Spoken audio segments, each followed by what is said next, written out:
Welcome to Success Educare Lab. My dear all government job aspirant, already তোমরা notification অনেক বিভিন্ন খবর পেয়েছো এবং তোমরা অনেকেই হয়তো এসএসসি ফেজ 12 অনেকেই অ্যাপ্লাই করে দিয়েছো। আজকে তোমাদের সঙ্গে যে তথ্য শেয়ার করবো সেটা হচ্ছে এই নোটিফিকেশনের জন্য, এই এক্সামের জন্য কি কি যোগ্যতা লাগে, কবে থেকে অ্যাপ্লিকেশন শুরু হয়েছে, লাস্ট ডেট কবে এবং এর সিলেবাসটা কি আছে, এর কাট অফ ওটা আমি পরে বলবো। তবে এর এজ রিকোয়ারমেন্ট, ঠিক আছে, তারপরে কি কি যোগ্যতা লাগবে এটা কিন্তু তোমাদের সঙ্গে একের পর এক কিন্তু তুলে ধরবো। আর যেহেতু 26 তারিখ ফেব্রুয়ারি, 26 থেকে মার্চের 18 তারিখ লাস্ট ডেট, আর এটাই হচ্ছে এই প্রথম দিকে এবং শেষ দিকে কিছু সমস্যা হয় অ্যাপ্লিকেশনের জন্য, অ্যাপ্লিকেশন করতে। তো এখনই হচ্ছে বেস্ট সময়, যারা এখন অ্যাপ্লাই করনি তারা কিন্তু অ্যাপ্লাই করে দিও। আর আমি কিন্তু একের পর এক যেগুলো মোস্ট ইম্পর্টেন্ট, যেগুলো লাগবে আমাদের রিকোয়ারমেন্ট আস্কড অনেকে করে থাকে, যাদের কোয়ারিজ থাকে, সব কিন্তু ডাউট ক্লিয়ার হয়ে যাবে এই ভিডিওতে। কত কি লাগবে, কত ফিজ আছে, সব কিন্তু একের পর এক শেয়ার করবো। আচ্ছা, প্রথমে এসএসসি ফেজ 12 এটি যেটি আপলোড হয়েছিল এসএসসি কমিশনের ওয়েবসাইটে 26/2/2024 কিন্তু আপলোড হয়েছিল। আচ্ছা, এখানে মেন ওয়েবসাইটে হচ্ছে এটা ডট.gov.in। আচ্ছা, ফেজ 12 2024 সিলেকশন পোস্ট। মেনলি এখানে দেখো date of submission, online publication শুরু হচ্ছে 26/2/2024 টু 18/3/2024 মার্চ অর্থাৎ last date and time for receive online application. অনলাইনে অ্যাপ্লিকেশন পত্র ডাউনলোড করার শেষ তারিখ হচ্ছে 18/3/2024। আবেদন করার পরে যদি তোমার রিসিপ্ট নাও, সেটা কিন্তু লাস্ট ডেট ওই দিনেই হবে, 11টা পর্যন্ত কিন্তু last date and time for making online payment 19 তারিখ লাস্ট ডেট মার্চের 11টা পর্যন্ত। কারেকশনের উইন্ডো এবং পেমেন্ট সহ কারেকশনের যে উইন্ডো, সেটা কিন্তু 22 থেকে 24, অর্থাৎ ক্লোজিং হচ্ছে 19 তারিখ লাস্ট, আর পেমেন্ট সহ। আর কারেকশনের জন্য দেবে কিন্তু 3 দিন পর, অর্থাৎ 22 থেকে 24, এই দুদিন কিন্তু তোমাদের কারেকশনের, 3 দিন, 22 থেকে 24 3 দিন হয়, 3 দিন কিন্তু তোমাদের কিন্তু কারেকশনের ডেট দেবে। তো তোমাদের বলবো তোমরা ভালো করে কিন্তু ক্লিয়ারটা করো সবকিছু নিয়ে। আচ্ছা, এখানে সিবিটি যেটা পরীক্ষাটা হবে, CBT 1, সেটা কিন্তু 6 থেকে 8 মে 2024 কিন্তু দেওয়া আছে, সম্ভাব্য ডেট দেওয়া আছে। পোস্ট যেগুলো আছে, কি কি পোস্ট আছে, কি কি রিকোয়ারমেন্ট, কোয়ালিফিকেশন সম্বন্ধে অ্যানেক্সার 3 তে বলা আছে। যে সমস্ত ক্যান্ডিডেটরা সাকসেসফুলি অর্থাৎ সফলভাবে অ্যাপ্লিকেশন করবে ফিস সহ, তাদের অ্যাপ্লিকেশনটাই গ্র্যান্ট হবে, এখানে বলা আছে। আচ্ছা, এবারে আসে তোমাদের আমি দেখাই কিভাবে তোমরা অ্যাপ্লিকেশনটা করবে, তারপরে আস্তে আস্তে তোমাদের রিকোয়ারমেন্ট গুলো বলবো। এখানে হাউ টু অ্যাপ্লাই লেখা আছে, candidates will have to apply each category post separately and also pay fees for each category post. এখানে অনেকগুলি ক্যাটাগরিতে SSC 10th level, SS level এবং গ্রাজুয়েট লেভেল কিন্তু পোস্ট ক্যাটাগরি আছে। তোমাদের প্রত্যেকটা ক্যাটাগরির জন্য তোমাদের কিন্তু আলাদা করে ফিস পেমেন্ট করতে হবে, অর্থাৎ ডিফারেন্ট পোস্ট ক্যাটাগরির জন্য ডিফারেন্ট অ্যাপ্লাই করতে হবে। আচ্ছা, তোমরা ডিরেক্টলি SSC.gov.in এ গিয়ে করতে হবে, কিন্তু ক্লিক করতে হবে, ঠিক আছে। গেলে সেখানে একটা ওটি এবং অন টাইম রেজিস্ট্রেশন তোমাদের কিন্তু তোমাদের শো করবে। তো দেখাই সেটা কি SSC.gov.in, এই সেটা প্রথমে আসতে হবে। তারপরে এখানে লগ ইন অর রেজিস্টার, এখানে একটা অপশন আছে, এখানটাতে ক্লিক করতে হবে। ক্লিক করার সঙ্গে সঙ্গে তোমাদের কিন্তু একটা এরকম ক্যান্ডিডেট আছে, ক্যান্ডিডেট ইউজার রেজিস্ট্রেশন নাম্বার আর পাসওয়ার্ড এখানে দেওয়া আছে।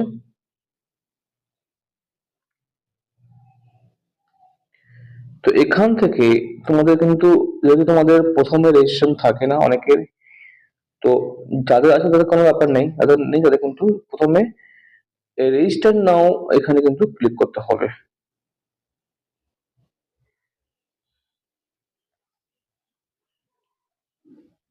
তারপরে নিউ ক্যান্ডিডেট, এখানে অপশন গুলো থাকছে, ফুল আসছে, এখান থেকে আমাদের কিন্তু এখানে আছে personal detail, password creation, additional detail, declaration. তারপর কিন্তু এখানে কিন্তু কন্টিনিউ বাটন কিন্তু ক্লিক করতে হবে। তারপরে কিন্তু দেখো পার্সোনাল ডিটেল এখানে সব চাচ্ছে আধার কার্ড, আধার নাম্বার। এটা কিন্তু সব কিন্তু একের পর এক কিন্তু এগুলো কিন্তু চলে আসবে, এগুলো একের পর এক সাবমিট করলে, ফিল আপ করলে। এখানে দেখো ভেরিফিকেশন, এখানে ভেরিফিকেশন আধার কার্ড নাম্বার। আচ্ছা, আইডেন্টি কার্ডের টাইপস অফ আইডেন্টিফিকেশন কার্ড আছে, এখানে সিলেক্ট করতে হবে তোমার যেটা আছে।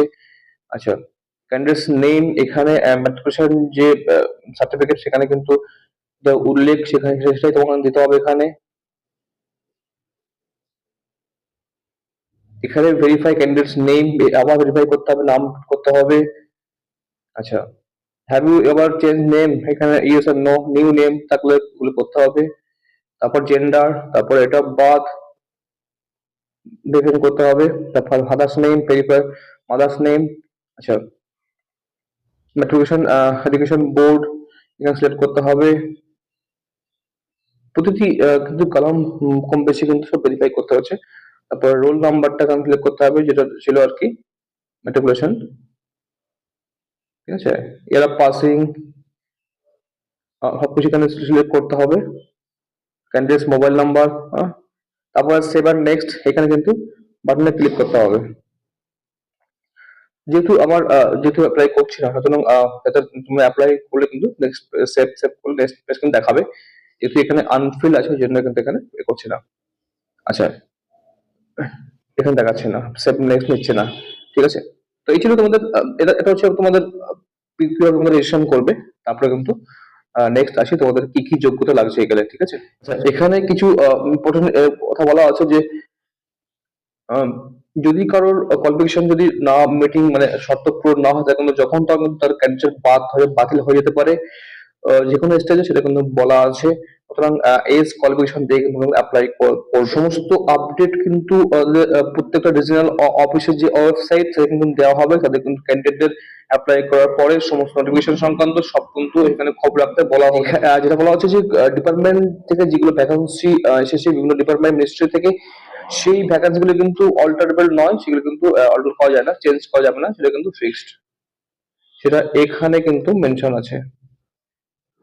এখানে আবার কিন্তু বলেছে যে প্রত্যেকটা ক্যান্ডিডেট যারা ইচ্ছা করছে, যাদের যাদের একের অধিক পোস্ট অ্যাপ্লাই করবে, তাদের কিন্তু সেপারেটলি কিন্তু ফি পেমেন্ট করতে হবে, অ্যাপ্লিকেশন করতে হবে। সেখানে কিন্তু অপশন থাকবে স্ক্রিনে। ঠিক আছে, মানে অ্যাপ্লিকেশন ওয়েবসাইটে কিন্তু সেখানে কিন্তু অপশন থাকবে একের অধিক কিন্তু পোস্ট।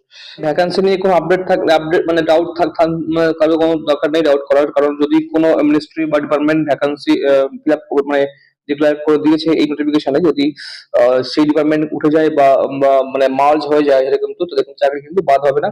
অর্থাৎ ভ্যাকান্সি ফিল হবে কিন্তু পুরোপুরি পার্মানেন্টলি কিন্তু বেসিসে, কিন্তু তাদের কিন্তু চাকরি যাওয়ার কোনো সমস্যা নেই। ঠিক আছে, কোনো ডিপার্টমেন্ট বা কোনো মিনিস্ট্রি যদি কোনো ভাবে মার্জ হয়ে যায় বা উঠে যায়, সেই মিনিস্ট্রি অন্য কোনো ডিপার্টমেন্ট কিন্তু ট্রান্সফার করা হবে। পোস্ট কিন্তু কিন্তু চাকরি হারানোর কোনো ভয় নেই, সেটা কিন্তু এখানে উল্লেখ মেনশন আছে। যে সমস্ত ক্যান্ডিডেট এসসি এসটি বিলং করছে তাদের কিন্তু অ্যানেক্সার 4 ফিল আপ করে দিতে হবে, যেটা অ্যাপেন্ডিক্স 1 এ দেওয়া আছে ফরম্যাটটি। সেখান থেকে ডাউনলোড করে তাদের কিন্তু অথবা এই ফরম্যাটে অনুযায়ী অন্য কোনো ফরম্যাটে এই সেম হতে হবে, এই ফরম্যাটে কিন্তু অ্যাপ্লাই করতে হবে সার্টিফিকেট। সেখানে নির্দিষ্ট কোনো ফরম্যাটে করলে হবে না, সেটা কিন্তু আপলোড করতে হবে নির্দিষ্ট ওই 28 তারিখের মধ্যে আপলোড করতে হবে। যারা ফিজ এজ রিলেশন করতে চায়, এসসি এসটি ওবিসিদের জন্য আলাদা আছে, ওবিসির জন্য অ্যানেক্সার 7 এ বলা আছে, সেটা কিন্তু সেই ফর্মটা অনুযায়ী তাদের কিন্তু নন ক্রিমিনালদের কিন্তু করতে হবে। ঠিক আছে, তো ওই ফর্মটা কিন্তু সাবমিট করতে হবে কমিশনের ওয়েবসাইটে। অডিয়েন্স আছেন তাদের ক্ষেত্রে একই ব্যাপার, একই নিয়ম। অ্যান্সার 11 এ কিন্তু ফর্ম অনুযায়ী কিন্তু এই ফরম্যাটে অ্যাপ্লিকেশন করে অ্যাপেন্ডিক্স 1 যেটা আছে মেনশন আছে, সেটা কিন্তু 18/3/2024 মধ্যে কিন্তু ফিল আপ করে সেটা কিন্তু ওয়েবসাইটের উইন্ডো খুলবে, সেখানে আপলোড করতে হবে। সিভিল গভর্নমেন্ট মানে সেন্ট্রাল গভর্নমেন্ট সিভিলিয়ান এমপ্লয়ি আছেন তাদের কিন্তু 3 বছরের বেশি চাকরিতে যোগ দিতে হবে। আর তাদেরকে মানে এই রিক্রুটমেন্টের ফাইনাল রিক্রুটমেন্ট না হওয়া পর্যন্ত তাদের কিন্তু সার্ভিস কন্টিনিউ করতে বলা হচ্ছে। আচ্ছা, গভর্নমেন্ট সিভিল এমপ্লয়ি তাদের কিন্তু তাদের ডিপার্টমেন্ট থেকে তাদের তাদের এমপ্লয়ের কাছ থেকে এমপ্লয় অথরিটির কাছ থেকে কিন্তু নো অবজেকশন সার্টিফিকেট নিতে হবে যখন রিক্রুটমেন্ট হবে বা ডকুমেন্ট ভেরিফিকেশন হবে, এখন নয়। আর সেন্ট্রাল গভর্নমেন্ট সিভিলিয়ান এমপ্লয়ি যারা আছেন তারা কিন্তু গ্রুপ বি যারা আছেন পোস্ট তাদের কিন্তু এই এজ রিল্যাক্সেশন এগুলো কিন্তু অ্যাপ্লিকেশন হবে না, ঠিক আছে, গ্রহণযোগ্য হবে না। যারা অলরেডি কোনো এমপ্লয় আছেন কোনো অথরিটি বা কোনো গভর্নমেন্ট সার্ভিস তাদের কিন্তু এমপ্লয় অ্যাপ্লিকেশন করার আগে একটা অ্যাপ্লিকেশন করবে যাতে তাদের যদি পরবর্তীতে এরকম ধরা পড়ে যে ওই কমিশন ওই অথরিটি মানে কমিশনকে জানিয়েছে তাহলে কিন্তু তার ক্যান্ডিডেট তার বাতিল হয়ে যাবে, কিন্তু ক্যান্ডিডেটটা বাতিল হয়ে যেতে পারে। ওই জন্য অ্যাপ্লিকেশন করার আগে অবশ্যই একটা চিঠি করবে যাতে এই পরীক্ষায় বসার অনুমতি পাওয়ার জন্য। যারা হ্যান্ডিক্যাপ আছেন পার্সন উইথ বেঞ্চমার্ক তো ক্যান্ডিডেট বেঞ্চমার্ক মানে আছেন পিডব্লিউবিডি আছেন যারা ফিজিক্যাল হ্যান্ডিক্যাপ আছেন তাদের ক্ষেত্রে এগুলো সব অ্যানেক্সার থ্রিতে কি কি পোস্ট তাদের জন্য বরাদ্দ আছে সব কিন্তু মেনশন আছে, তা কিন্তু এখানে দেখে নেবেন একটু। আচ্ছা, disabilities are who are having benchmark disabilities are eligible for fees concession, অর্থাৎ যারা যাদের যাদের বেঞ্চমার্ক ডিসেবিলিটি আছে তারা তারাই কিন্তু এই ফিস কনসেশন কিন্তু তারা কিন্তু বা এজ রিলেশন ছাড় পাবে, ঠিক আছে। আর সেটা কিন্তু তাদের তাদের অবশ্যই তাদের সার্টিফিকেট মানে করতে হবে এই অ্যানেক্সার 8 ফর্ম 5 ফর্ম 6 ফর্ম 7 অনুযায়ী কিন্তু সাবমিট করতে হবে নির্দিষ্ট বয়ানে, ঠিক আছে। আর এখানে কিছু আছে কি কি অ্যাক্ট অনুযায়ী তাদের কিন্তু পিডব্লিউবিডি যে অ্যাক্ট আছে সেটা কিন্তু মেনশন আছে, যাদের লাগলে এগুলো পড়ে নেবে একটু। Type of disabilities categories of disability সব কিন্তু এখানে মেনশন আছে, এখানে আছে ব্লাইন্ড বিষয় সব কিছু যেগুলো সমস্যা সেগুলো কিন্তু উল্লেখ করা আছে। আচ্ছা, এখানে যারা আছেন যারা ভারতীয় আছেন তাদের তাদের মানে কি কি আর কি জাতীয় ন্যাশনালিটি কি কি লাগবে, ভারতীয় সিটিজেন অ্যাপ্লাই করতে পারবে, সঙ্গে নেপালের নাগরিক অথবা ভুটানের নাগরিক অথবা যারা তিব্বত থেকে এসেছেন রিফিউজি হিসাবে 1962 সালের যারা আগে পার্মানেন্টলি রিফিউজি মানে শরণার্থী হয়ে এসেছেন ভারতে তিব্বত থেকে ভারতে বসবাস পাওয়ার জন্য তারা কিন্তু অ্যাপ্লাই করতে পারবে, অর্থাৎ ভারতের নাগরিক সঙ্গে সঙ্গে কিন্তু নেপাল এবং ভুটান নাগরিকরা অ্যাপ্লাই করতে পারছে। প্লাস তিব্বতে যারা থেকে এসেছেন 1962 সালের জানুয়ারি মাসের আগে যারা পার্মানেন্টলি ভারতে বসবাস করতে এসেছেন তাদের কিন্তু অ্যাপ্লাই করতে পারবে। এছাড়া যারা যে সমস্ত পার্সন অফ ইন্ডিয়ান অরিজিন যারা আর কি ভারতীয় বংশোদ্ভূত যারা মাইগ্রেট হয়েছেন পাকিস্তান থেকে Burma Sri Lanka East Africa countries Kenya Uganda Republic of Tanzania তারপর Zambia Malaysia Zaire Ethiopian and Vietnam with the intention to permanently set in India, অর্থাৎ ভারতে পার্মানেন্টলি বসবাস যারা আর কি পার্সন মানে ভারতীয় বংশোদ্ভূত যারা এসছেন Pakistan Burma Sri Lanka East Africa এই সমস্ত দেশ থেকে অ্যাপ্লাই করতে পারবে। কিন্তু আহ এদের ক্ষেত্রে শুধু ভারতীয় সিটিজেনরা বাদ দিয়ে বাদ বাকি সবার জন্য ভারত ভারত সরকারের কাছ থেকে সার্টিফিকেট নিতে হবে, থাকতে হবে, ঠিক আছে, অ্যাপ্লাই করার জন্য। আচ্ছা, এখানে এজ পার্টিকুলার ক্যাটাগরির জন্য কোন কোন পার্টিকুলার জন্য এখানে মেনশন আছে। 18 থেকে 25 বছরের যে এজ গ্রুপ সেখানে কিন্তু ক্যান্ডিডেটদের এই 19 মানে 1999 সালের আপনার 2 তারিখ জানুয়ারি 2 তারিখ কিন্তু এর আগে must have been born not earlier, অর্থাৎ এই সালের আগে কিন্তু জন্ম হলে হবে না, ঠিক আছে, এবং নট লেটার দেন 1/1/2006 সালের পরে হলে হবে না, ঠিক আছে। এইভাবে কিন্তু প্রতিটা ক্যাটাগরির জন্য 18 থেকে 27 25 18 থেকে 27 18 থেকে 28 18 30 এখানে কিন্তু সব পোস্ট আছে, 35 37। আচ্ছা, পোস্ট 1842 আছে 20 থেকে 25 এখানে মেনশন আছে, 21 থেকে 27 21 থেকে 28 21 থেকে 30 25 থেকে 30 সব কিন্তু এখানে মেনশন আছে, একবার দেখে নিয়ে অ্যাপ্লাই করবে। আর ডেট অফ বার্থের যে প্রমাণ হিসেবে তারা কিন্তু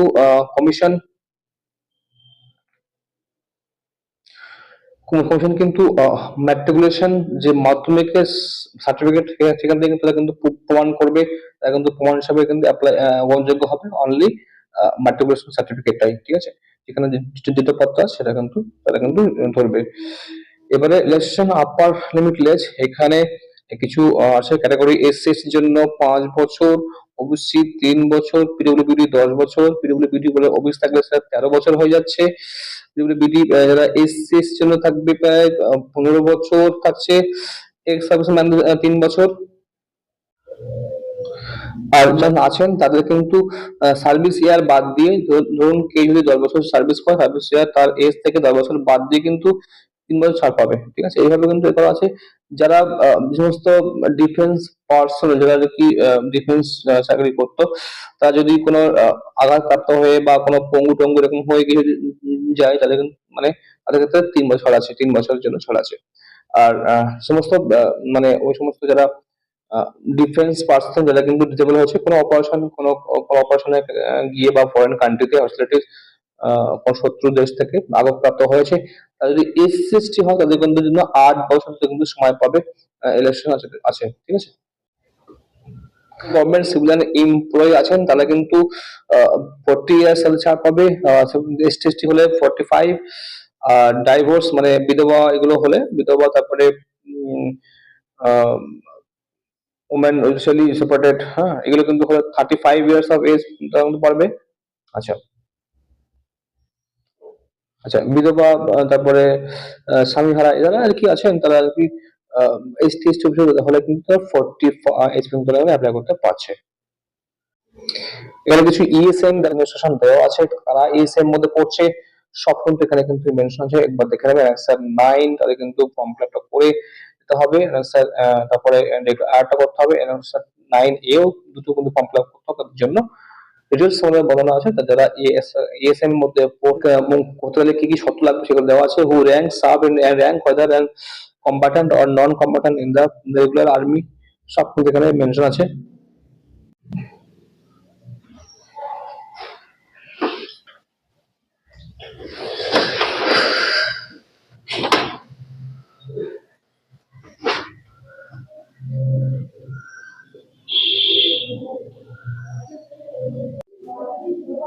এখানে ফি দেখে নাও, ফিজ অ্যাপ্লিকেবল ফিস দেখো 100 টাকা কিন্তু ফিস দেওয়া হয়েছে। Fees can be paid online through Bhim app, in net banking, or using Visa, Mastercard, Maestro, or RuPay card, debit card কিন্তু করতে হবে। আর women candidate and candidates belong to scheduled caste, SC, scheduled caste, profession, personal benchmark disabilities, PWBD, and ex-serviceman ESM is able for reservation and exempted from payment of fees. তো এই সমস্ত candidate কিন্তু ফি দিতে হবে না, ঠিক আছে। আর ফিস ক্যান বি পেড থ্রু 19 তারিখ কিন্তু লাস্ট আগেই বলা হয়েছে। উইন্ডো কারেকশনের জন্য এটা আবার মেনশন করেছে 22 থেকে 24 তারিখ কিন্তু উইন্ডো কারেকশনের ডেট, ঠিক আছে। আর মডিফিকেশনের ক্ষেত্রে এখানে কিন্তু যে যে এটি লাস্ট মডিফাইড করা হয়েছে, তোমাদের অ্যাপ্লিকেশন যে লাস্ট মডিফাইড করা হয়েছে সেটি কিন্তু গ্রহণযোগ্য হবে ফাইনাল ফাইনাল হিসাবে। কিন্তু কারেকশন করার জন্য 200 টাকা ফি ধার্য করেছে প্রথমবার কারেকশনের জন্য, আর সেকেন্ড বার জন্য 500 টাকা। এখানে সেন্টার অফ এক্সামিনেশন দেওয়া আছে, বিভিন্ন রিজনে বিভিন্ন রকম অ্যাড্রেস রয়েছে, অ্যাড্রেস দেওয়া আছে। এখানে দেখো সবগুলো ডিটেলস বর্ণনা আছে।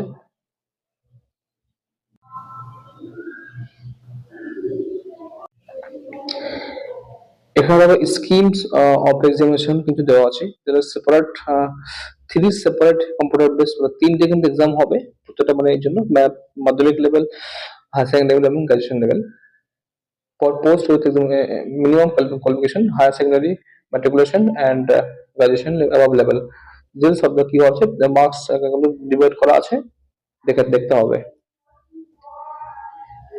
এখানে জিআই থাকবে 50 marks, general awareness 50 marks, contribute aptitude mathematics এগুলো আছে 50 মার্কস থাকবে, ইংলিশ 50 মার্কস। 1 ঘন্টা সময় থাকবে, মাত্র 1 ঘন্টা। আচ্ছা, তাহলে প্রতিটা মার্কস হচ্ছে 2 নম্বর করে কিন্তু প্রতিটা কোশ্চেনের মার্কস। আর নেগেটিভ থাকবে, mark থাকবে 0.5, অর্থাৎ হাফ মার্কস কাটা হবে প্রতিটা অ্যান্সার ভুল করলে।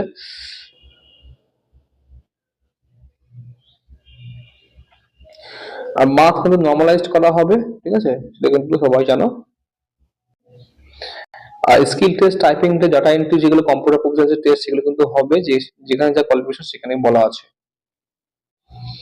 যদি কোনো অ্যান্সার নিয়ে মানে কমিশনে কিন্তু এক্সামের পরে কিন্তু কাট অফ নাম্বার কিন্তু অ্যান্সারকে দিয়ে দেবে। যদি কারো ডাউট থাকে তাহলে কিন্তু 100 টাকা ফিস দিয়ে কিন্তু সেগুলো কিন্তু অপশন পাওয়া যাবে, ঠিক আছে।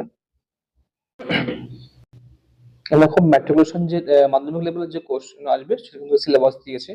জিআই ক্ষেত্রে এখানে আছে আপনার test will include question similarities and differences, অর্থাৎ সাদৃশ্য বৈসাদৃশ্য বাংলা যেটা, স্পেশালাইজেশন, প্রবলেম সলভিং, অ্যানালাইসিস, একটু পড়ে নেবে, একটা খুবই তোমাদের হেল্পফুল হবে। তারপরে জেনারেল অ্যাওয়ারনেস এটা আছে, question are design to test general awareness environment, অর্থাৎ পরিবেশ এবং সমাজ থেকে বিভিন্ন রকম কোশ্চেন আসবে।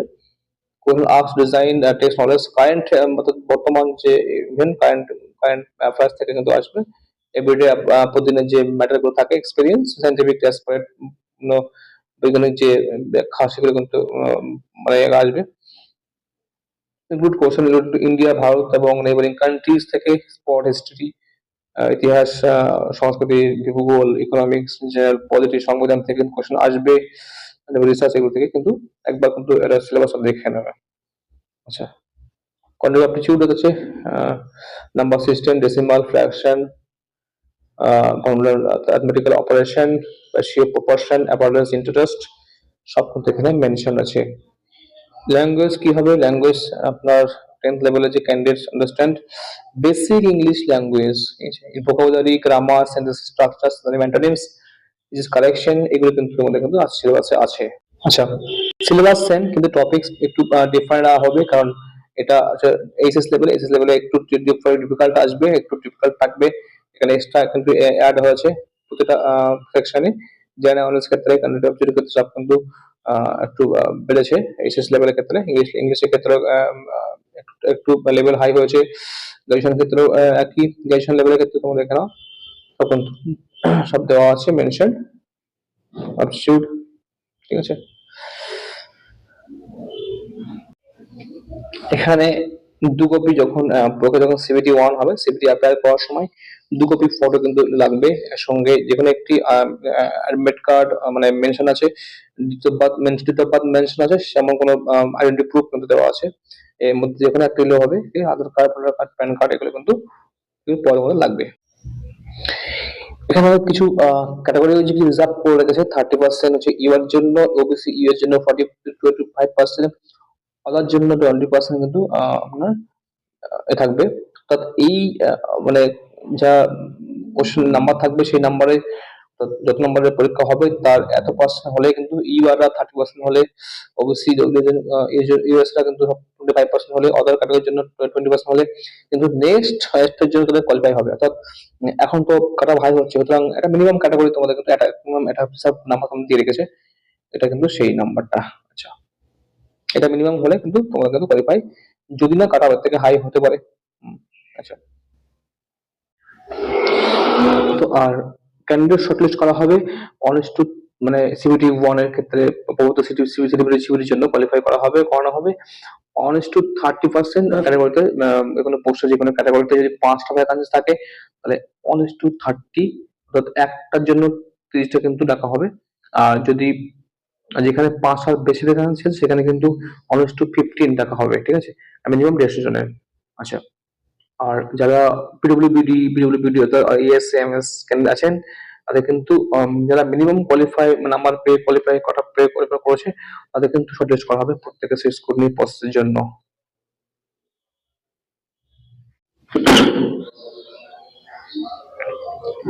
অর্থাৎ এখানে দেখো টোটাল যে ক্রাইটেরিয়া আছে, এই সমস্ত মানে সিস্টেম আছে ক্যালকুলেশন করার, তো হচ্ছে total marks and computer base examination, যে আর কি ক্যান্ডিডেট সিলেকশনের যে ব্যাপারটা, ফাইনাল সিলেকশন, সেটা কিন্তু এখানে কি সিস্টেমে করা হয়, যে কম্পিউটারের যে মার্কস পেয়েছে সিবিটি 1 বা সিবিটি 2 সেগুলো পেয়েছে তাদের কিন্তু সেটা গণ্য হবে marks part A of the computer based examination, marks in part B computer based examination.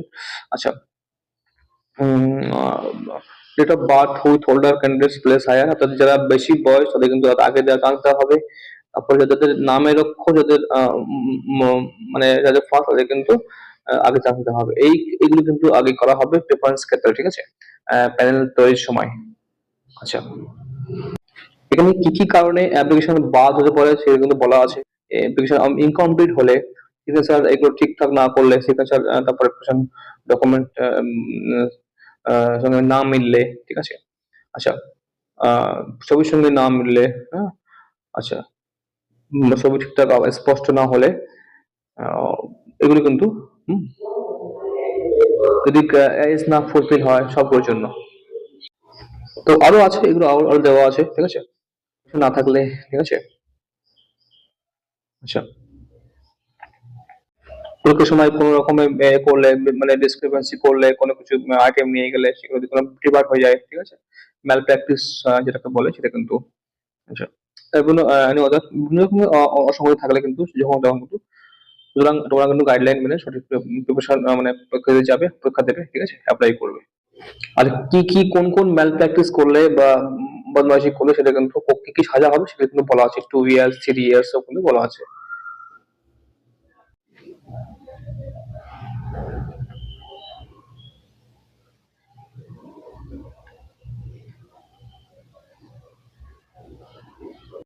এখানে সার্টিফিকেট গুলো বলা আছে, সার্টিফিকেট যেগুলো প্রয়োজন পড়বে সেগুলো এখানে বলা আছে। Certificate regarding the physical limitation in limitation to write, আসলে স্কাইপের জন্য যারা স্কাইপ নিতে চায় তারা কিন্তু এখানে বলা আছে সার্টিফিকেট।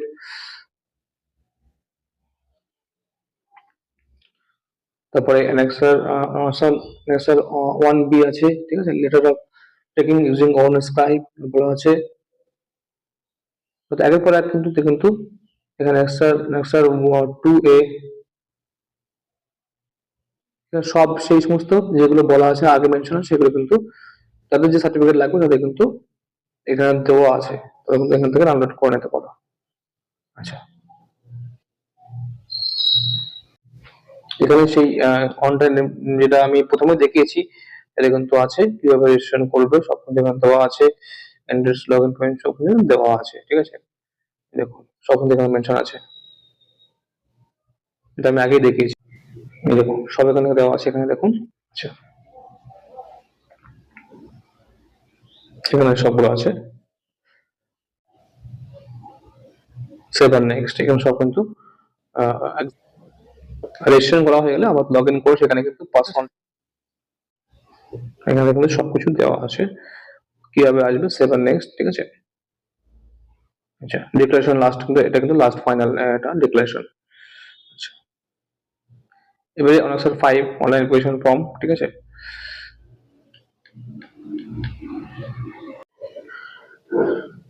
তো এখান থেকে কিন্তু তোমাদের অ্যাপ্লিকেশন শুরু, মানে যেটা আগে এটা কিন্তু তোমাদের কিন্তু অ্যাপ্লিকেশন যে ওয়েবসাইটটা সেটা কিন্তু এটা তোমাদের এরকম ভাবে তোমরা শো করবে, প্রেজেন্ট করবে ওয়েবসাইট গুলোতে। এখানে জেন্ডার সবকিছু, মেট্রিকুলেশন পার্মানেন্ট অ্যাড্রেস,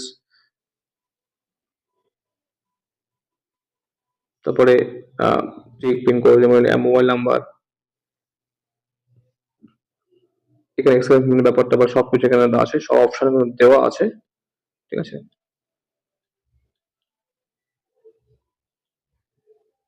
সবগুলো এখানে ফিল আপ করতে হবে। এটি ফরম্যাট এসসি জন্য সার্টিফিকেট যেটা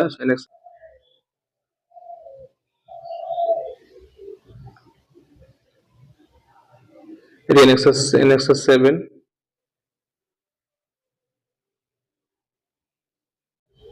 এটি এনএক্সাস 8 ফর ডিসেবিলিটির জন্য, অর্থাৎ সব কিন্তু ফরম্যাট এখানে পেয়ে যাবে, ঠিক আছে। এভাবে কিভাবে ফটো তোমরা করবে, কোনটি ঠিক, ঠিক আছে, ওকে অ্যালাউড এগুলো কিন্তু নয়, হোয়াইট ব্যাকগ্রাউন্ড হতে হবে, ঠিক আছে। এইভাবে কিন্তু যেগুলো মানে ফটোগ্রাফির ক্ষেত্রে, ঠিক আছে, ফরওয়ার্ড করার ক্ষেত্রে এগুলো ইম্পর্টেন্ট দেখে নেবে। এটা চলবে না, এভাবে চলবে না, ঠিক আছে, এটা চলবে না। এটা কিন্তু চলবে না, ঠিকঠাক করে আপলোড করবে। ঠিক এইভাবে কিন্তু মস্তানি দিয়ে কিন্তু করলে হবে না, মস্তানি কিন্তু চলবে না, ঠিক আছে? উল্টো হবে হলে হবে না। হুম, আচ্ছা, এইভাবে বাই হবে না। এখন দেখেন মেনশন আছে কিভাবে করে করলে। আচ্ছা, ক্যাপটা পুরো থাকবে না, পড়তে সময় কিন্তু ক্যাপ থাকবে না। এবার তোমাদের কিন্তু সেই লাস্ট তোমাদের ভ্যাকান্সি লিস্ট এখানে serial post name, department, age, pay scale, EQ level, education qualification level কোন কোন লেভেলে হচ্ছে, এসটি ওবিসির জন্য কত ভ্যাকান্সি আছে, সব এই তোমাদের পিডিএফ কিন্তু দেওয়া আছে।